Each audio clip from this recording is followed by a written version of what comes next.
let me guess. You're the Pony Fangirl, aren't you? Yep, that's me.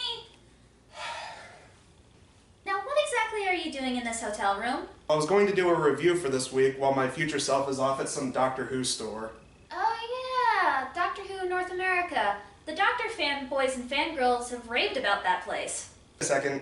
Why are you in this hotel room exactly? Aren't you supposed to be on Planet Goofball or whatever you guys call it? Well, Pony Fanboy said he'd be coming here, and he asked if I wanted to come along, saying he wanted to take a break from Planet Goofball and all. Well, that explains why Future Wiz wanted to bring Pony Fanboy along. Do you know when he'll be here? No, sorry, I don't know when he'll be back. I texted him and he said he'd be here soon. Well, look, while you're waiting for Pony Fanboy to get here, I have to talk about something MLP related, and since you're the Pony Fangirl, do you think you'd mind helping me out with this? Sure. All the other fanboys and fangirls have gotten to do this, so I'd like to do it too. Sounds good. Hello, I'm the Media Wiz, because one art form wasn't enough. And I'm Pony Fangirl. I fangirl over ponies and you just listen. And today we're going to be talking about some really crappy My Little Pony live entertainment. We've talked about MLP a lot on Media Wiz, haven't we? From a wide variety of different mediums. We've talked about MLP episodes, movies, comics, and much more. But we haven't talked about the live entertainment, which has a surprising and bizarre history in and of itself. My Little Pony live entertainment is usually remembered for its MLP G3 live show from 2006, the world's biggest tea party. Creepy pony costumes with robot eyes, little to no story aside from the ponies planning a tea party, and the song numbers.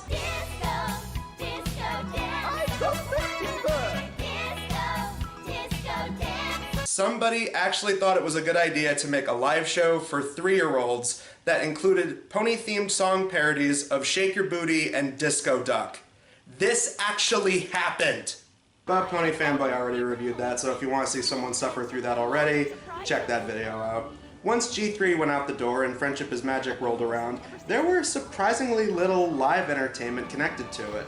Sure, every once in a while you had costume characters that would appear at store events or corporate conventions, but not musicals. They did plan a proper stage musical in 2018, with the songs even being posted to SoundCloud, but it was inevitably postponed, which might be a nice way of saying cancelled, considering their partner company Mills has a history of bailing on live shows that they promise. But despite that, there seems to be one definitive MLP live show. Treehouse Live, My Little Pony, or simply My Little Pony Live.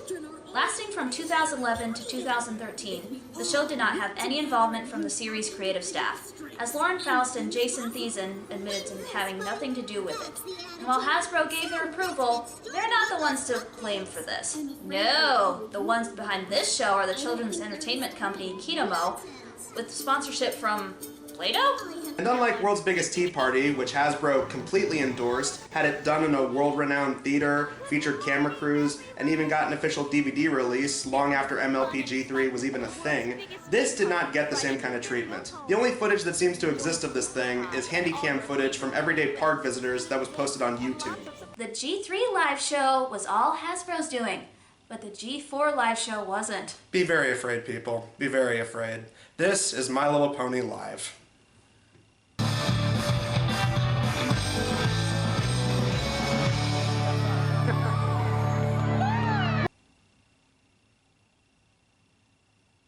Oh god, where to even start? Look at the backdrops. I get this is a smaller venue, but come on. Stock Ponyville background images you could just rip off of Google Images? And then you get to the costume. The cold dead eyes, the streamer manes and tails, the bloated puffy cheeks, the legs that dangle in the back, the fact the cutie marks are only on one side.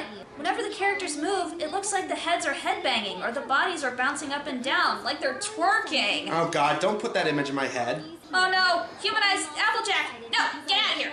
Oh, wait, that's just a cosplayer. Well, hello, every pony. My name is Twilight Sparkle, and I'm so excited to be here with all of you. That's not Tara Strong. Her Grand Royal Highness, Princess Celestia of Equestria, is pleased to announce the Grand Galloping Gala. Nice delivery, Twilight. Grand Galloping Gala. The Grand Galloping Gala! It's like she got temporarily possessed by Tony the Tiger on that line. Please put your hooves together and welcome two of Ponyville's top athletes.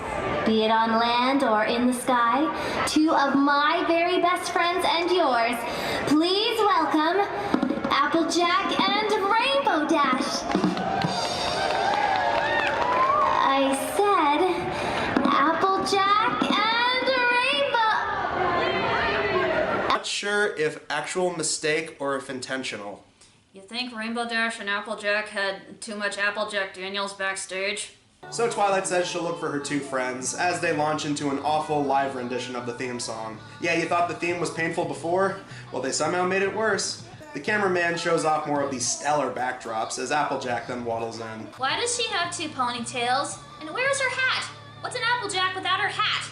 If I have an apple stand set up, ponies will be chewing our tasty middles till the cows come home. Do you have any idea how much business I could drum up for Sweet Apple Acres? We could replace that saggy old roof. And Big Macintosh could replace that saggy old plow. And Granny Smith could replace that saggy old hip. Much like how Twilight isn't played by Tara Strong, Applejack and Rainbow Dash are not going to be played by Ashley Ball. It's almost like they didn't want to be a part of this stupid live show or something. As Applejack continues talking to the audience, Rainbow Dash enters the scene, and just like in the Ticketmaster episode, Dash mentions she wants to go to the gala because she wants to meet the Wonderbolts. Yeah, wait until later seasons, that won't work out for you. And every time they spin around, there's fear one of these ponies will bump into something or fall off the stage. The ponies would go blind! The Wonderbolts would insist that my signature moves be incorporated into their routine, and then welcome me as their new member. This could be the last chance to show them my stuff. Tip-top shape in time for the gala. That may be true, Rainbow Dash. Applejack and Rainbow Dash bicker back and forth for a while, but then Twilight re-enters the scene and we learn a critical piece of information. Applejack, I'm grounded.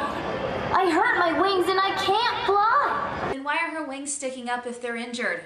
They probably didn't want to rig that thing to a pulley system and have it fly over the crowd. I mean, considering how awkward those things are, I wouldn't trust that thing to not fall on some poor soul in the audience. So once Twilight makes it back, Applejack goes into how she needs to get this season's apple bucking done all on her own. Because yeah, this live show is going to be a freakish hodgepodge of most of the episodes from season 1, giving the show an awkward pace with the segments from each episode just sort of slamming into one another instead of having natural flow. It's getting to be too late, Applejack. We've gotten so far behind schedule. Fall is almost over. But at the beginning you said that winter was coming to an end, which would mean that spring would be next, and now you're saying that fall is almost over? All right, enough is enough. You both need to stop bickering. Must keep bucking. Oh god, no, get that image out of my head! I completely respect the Apple family ways. You're always there to help any pony in need.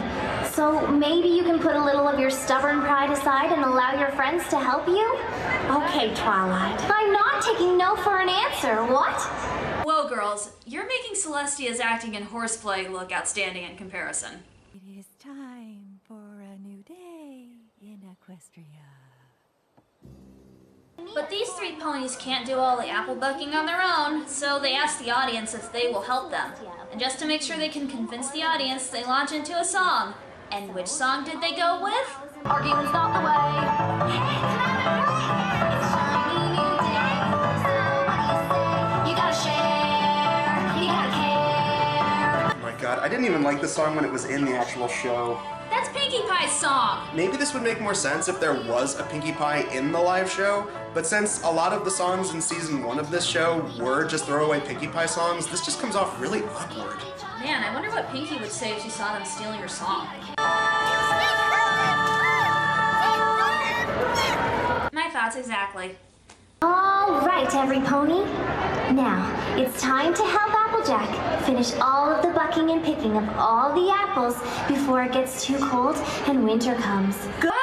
You know, if we were to stop every 5 seconds when they just randomly change seasons like this, we'd be here forever. Anyway, they then tell the audience they can help pick apples by reaching into the sky and pretending you're plucking apples off of trees. Nothing but stellar crowd interactions in this live show. Either way, I guess that did something as they start congratulating everyone on a job well done. Getting to be the dead of winter, and no pony should have to catch a cold, I reckon we'd best look out for each other. Did you hear that? What's that noise? Is that a siren in the background? What, are they about to drop a nuke? No, it's just set up for another song. Another Pinkie Pie song, I might add. We hide under our pillow from what we thought we'd seen. But Granny said that wasn't the way to deal with fears at all. She said, Billy, you gotta stand up tall. Learn to face your fears. You'll see that they can't hurt you. Just laugh to make them disappear. First of all, none of you knew each other when you were fillies. Twilight lived in Canterlot and Rainbow lived in Cloudsdale. Secondly, they're not in sync half the time. Third, and finally, why is the choreography just walking in a circle? This is starting to border on G3 territory. Damn, them's big words. Well, it's true, ain't it? So now Twilight says that spring has arrived and Rainbow needs to get up into the air and clear the winter skies. But of course, she can't because of the wing injury they mentioned earlier. Dash tries to fly, while grunting like she's constipated, but she just can't, meaning they need to turn to the audience once again to help them. So just like with the apple bucking from earlier, kids are supposed to inhale and then blow the clouds away. This doesn't last long as they launch into one of the few ensemble songs that actually makes sense with Winter Wrap-Up. Winter wrap up, winter wrap up. Let's finish our holiday.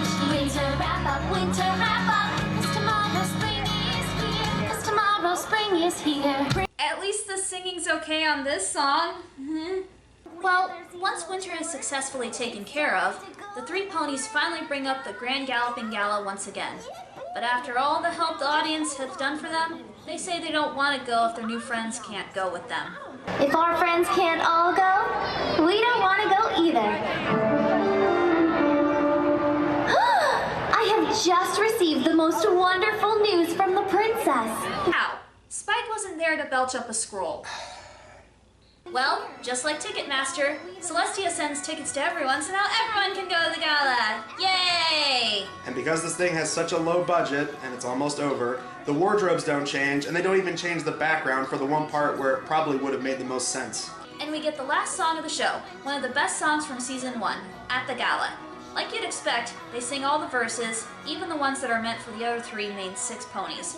Which reminds me, not only have they stolen most of Pinkie's songs, Rarity only gets mentioned once, and they never say Fluttershy's name throughout the whole show. And that's especially confusing since they were featured on the poster for this thing. But it's fine since the show is basically over now. Being there for each other is the most important thing. If you do that, the rewards are sure to come. In fact, it's important to remember, Teamwork makes the dream work. Yeah, imagine if DreamWorks gave Hasbro a cease and desist for that, give them a taste of their own medicine.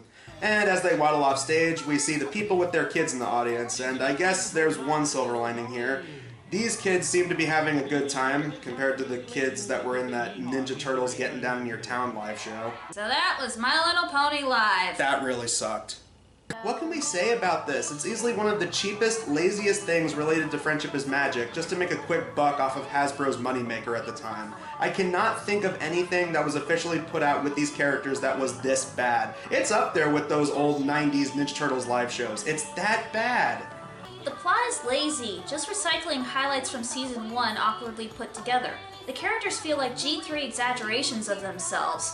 The lack of Pinkie, Fluttershy, and Rarity just makes everything feel limited, especially when they sing Pinkie songs without her, and the really low-budget costumes and sets leave a lot to be desired. For the love of Pete, let's just be glad they didn't attempt a Celestia costume. I can only imagine how scary that would be. It's a sad day when the MLP G3 live show had better production value than this thing did. Let's just be glad that this was half an hour, not an hour and a half like that one was. I'm the Media Whiz, because one art form wasn't enough. And I'm the Pony Fangirl. I fangirl over ponies and you just listen. And I'm gonna go see what the pool looks like in this place. And I'm gonna read my My Little Pony comic until Pony Fanboy gets here. A few moments later. Pony Fangirl! Pony Fanboy!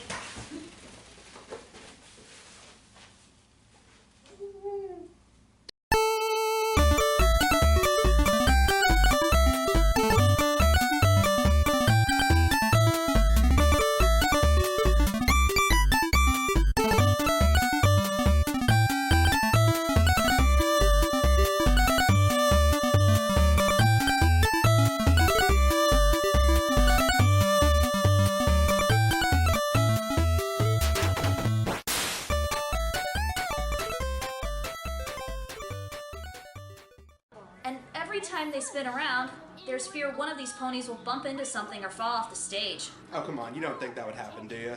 So you're all my very best friend.